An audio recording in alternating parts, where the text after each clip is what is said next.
मला आठवतंय गणपतीमध्ये जेव्हा शेवटच्या दिवसात मिरवणूक असायची किंवा विसर्जन असायचं, तेव्हा प्रसाद म्हणून आमच्या सोसायटीमध्ये केळं वाटत होते आणि त्यात माझे बाबा जे होते ते रिप्रेझेंटेटिव्ह होते तिकडे. त्यामुळे ते पण सगळ्यांना केळं वाटत होते आणि जेव्हा प्रसाद वाटत होते, तेव्हा ते सांगत होते, की "केळ्याचं साल कुठे टाकू नका, कोणीतरी पडेल ह्याच्यावरून." आणि असं ते सगळ्यांना केळं वाटत ते सगळ्यांना सांगत होते. तेव्हा मला असं लक्षात आलं, की दुसऱ्यांचा विचार करण्यासाठी, चांगलं वागण्यासाठी, काइंडनेस असण्यासाठी कोणी आपल्याला असं शिकवत नाही बाहेरून, ते स्वतःहून यायला लागतं. त्यामुळेच आज मी एक असा व्हिडिओ घेऊन आली आहे ज्याच्यावरून आपल्याला कळेल की काइंड कसं राहता येईल. आणि अशा किती इझी गोष्टी आहेत ज्याच्यावरून आपण सगळेच एकत्र काइंड राहू शकतो, दुसऱ्यांचा विचार करू शकतो आणि आपल्यातली जी ह्युमॅनिटी आहे, माणुसकी आहे, ती जागृत ठेवू शकतो. माझ्या बाबांसारखेच असे असंख्य व्यक्ती आहेत जे दुसऱ्यांचा विचार करतात, स्वतःहून विचार करतात. त्या सगळ्यांना आपण एकत्र थँक्यू म्हणू शकतो आणि ग्रेटफुल राहू शकतो. तुम्ही माझ्या चॅनलवर नवीन असाल तर hi, welcome to shine with Sonia. मी सोनिया आपटे दर शुक्रवारी वेगवेगळ्या विषयांवर व्हिडिओ घेऊन येत असते. चांगल्या सवयी लावणं, intentional living, fashion, skin care, beauty अशा अनेक विषयांवर. जर तुम्हाला हे टॉपिक्स इंटरेस्ट करत असतील तर नक्की सबस्क्राईब करा आणि हा व्हिडिओ आवडला तर नक्की लाईक करा. Thank you so much. First act of kindness. थोड्या महिन्यांआधी मिनियापोलिस टू शिकागो फ्लाय करत होते, तेव्हा माझ्या शेजारची सीट जी आहे ते एका अमेरिकन आजीची होती. जेव्हा ती माझ्या शेजारी येऊन बसली तेव्हा एक जस्ट आपण एकमेकांकडे बघून हसतो तसं मी एक स्माईल दिली त्यांच्याकडे आणि मी माझ्या मोबाईलमध्ये बघत होते. ती आजी स्वतःहून माझ्याशी गप्पा मारायला लागली. ती माझ्याबद्दल मला विचारत होती. मी इंडियामधून आहे. जेव्हा तिला मी हे सांगितलं तेव्हा तिला खूप उत्सुकता होती की इंडिया कसं आहे, इंडियन कल्चर काय आहे. मी महाराष्ट्रामधून आहे तर महाराष्ट्रीयन कल्चर काय आहे, तिकडे लग्न कशी होतात तिथपासून सुरुवात करून ते जेवणापर्यंत तिला इतकं इंडियन जेवण आवडतं हे ती सांगत होती. ती अमेरिकन कल्चरबद्दल सांगत होती. किती नातवंड आहेत त्यांच्याबद्दल सांगत होती. तिने मला तिच्या नातवंडांचे फोटो पण दाखवले. तेव्हा मला असं लक्षात आलं की आपण किती गुंग असतो आपल्याच आयुष्यामध्ये. आपण सतत एक काहीतरी मोबाईल बघत असतो, नाहीतर आपली आपली पुस्तक वाचत असतो किंवा टॅबलेटवर टाइमपास करत असतो किंवा आपण आपल्यातच असतो.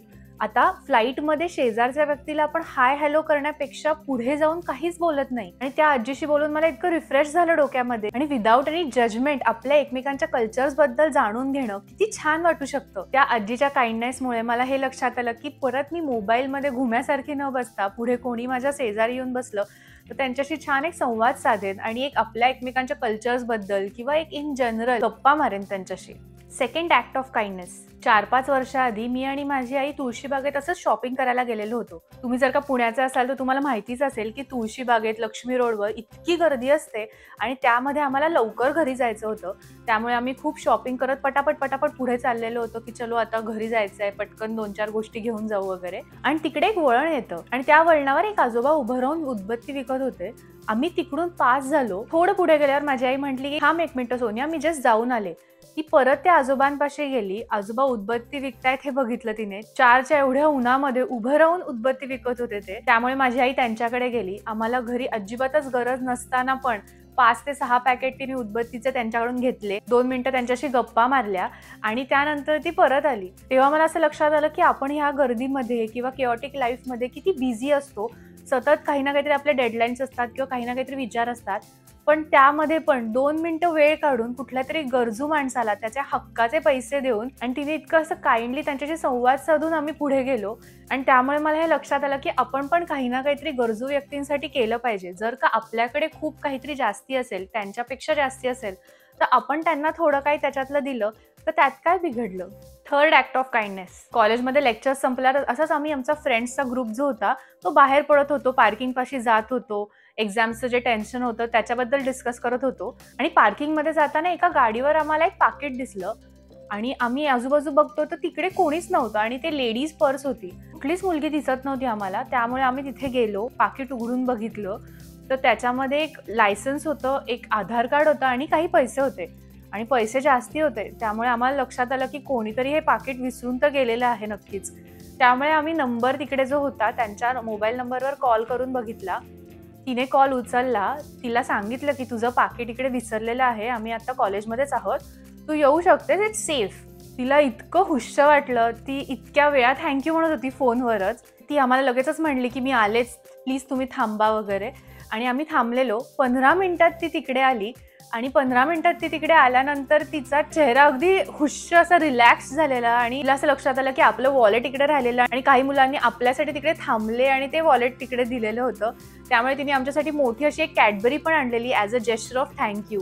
तेव्हा मला इतकं गोड वाटलं ते जेस्चर तिचं, की इतक्या गडबडीमध्ये, इतक्या टेन्शनमध्ये ती तिथून येत होती, तरी ती न विसरता आमच्यासाठी तिकडे कॅडबरी आणली तिने. काहीच गरज नव्हती खरं तर, पण तिने ॲज अ थँक्यू आमच्यासाठी ती कॅडबरी आणली. तेव्हा असं लक्षात आलं की आपण 15 मिनिटं कोणासाठी तिथे थांबलो आणि त्याच्या पुढे जाऊन त्या व्यक्तीने आपल्यासाठी कॅडबरी आणणं खूप काइंड आणि खूप स्वीट जेस्चर होतं आणि मला नेहमीच हे लक्षात राहील. अशा किती सोप्या दिसणाऱ्या गोष्टींमधून, इतक्या लिटल थिंग्समधून आपल्याला लक्षात राहतं की ह्युमॅनिटी, काइंडनेस, माणुसकी ही आपल्या आजूबाजू खूप आहे आणि आपण त्याच्यासाठी खरंच खूप थँकफुल असायला पाहिजे, ग्रेटफुल असायला पाहिजे. अशा काही सोप्या गोष्टी आहेत ज्या आपण दुसऱ्यासाठी करू शकतो, ज्याने स्वतःला तर त्रास नाही होणार पण दुसऱ्याचा अख्खा दिवस बनवू शकतो. It can make their day. जसं की रेस्टॉरंटमध्ये जाताना जर का आपल्या मागे कोणी असेल तर त्यांच्यासाठी पण दरवाजा ओपन ठेवणं, जेणेकरून त्यांना इझी जाईल पुढे जायला. तुमच्या फ्रेंड्सला भेटून तुम्ही जर का घरी जात असाल तर त्यांना एक सांगणं की घरी गेल्यावर सेफली पोहोचल्यावर नक्की एक मेसेज कर. आणि त्यांचा मेसेज कुठला आला नसेल तर त्यांना परत समोरून मेसेज करणं की नक्की पोहोचलास का, पोहोचलीस का.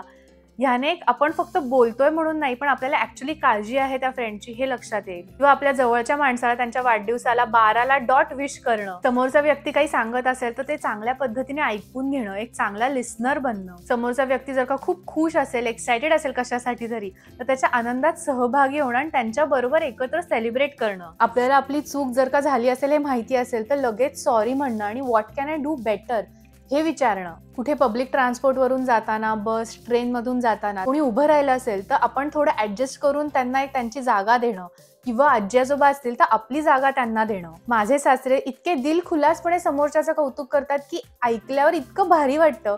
त्यांच्याकडून शिकून आपण असंच करायला पाहिजे की समोरच्याचं कौतुक इतकं दिलखुलासपणे करायला पाहिजे की समोरच्याचा अख्खा दिवस बनू शकतो त्यातून. जर आपण मॉलमध्ये असू आणि आपण बिलिंग काउंटरला असू आणि आपल्या कार्टमध्ये खूप जास्ती गोष्टी आहेत, पण आपल्या मागे जर का असा कुठला तरी व्यक्ती असेल ज्याच्या हातात फक्त 1-2च गोष्टी आहेत, तर त्यांना पुढे जाऊन देणं. तसंच मॉलमध्ये, ग्रोसरी स्टोअरमध्ये तुम्हाला असं काही कुठली गोष्ट खाली पडलेली दिसली तर कोणीतरी येईल त्याची वाट न बघता ती गोष्ट परत वर ठेवून देणं. तुम्ही रस्त्यावरून चालत असाल आणि तुमच्या समोर जर का कुठला तरी दगड असेल आणि तो दगड पास करून आपण पुढे जाण्यापेक्षा तो दगड साईडला करून कोणी त्याच्यावरून पडणार नाही ना किंवा कोणाला तो दगड लागणार नाही ना ह्याची चिंता करून तो दगड आपला साईडला करणं. सकाळी सकाळी कॉलेजला किंवा ऑफिसला तुम्ही जात असाल तर आजूबाजूच्या लोकांना, कलिग्सला गुड मॉर्निंग म्हणणं. माझी आई आणि माझी मॉम इन लॉ हे करतात आणि मला त्यांच्याकडे बघून हे मी आता शिकायला लागलीये की कोणाला बरं नसेल तर त्यांच्यावर एक चेक ठेवणं की बरे आहे का, आता कशी आहे तब्येत, माझी गरज काही लागतेय का, मी टिफिन देऊ का.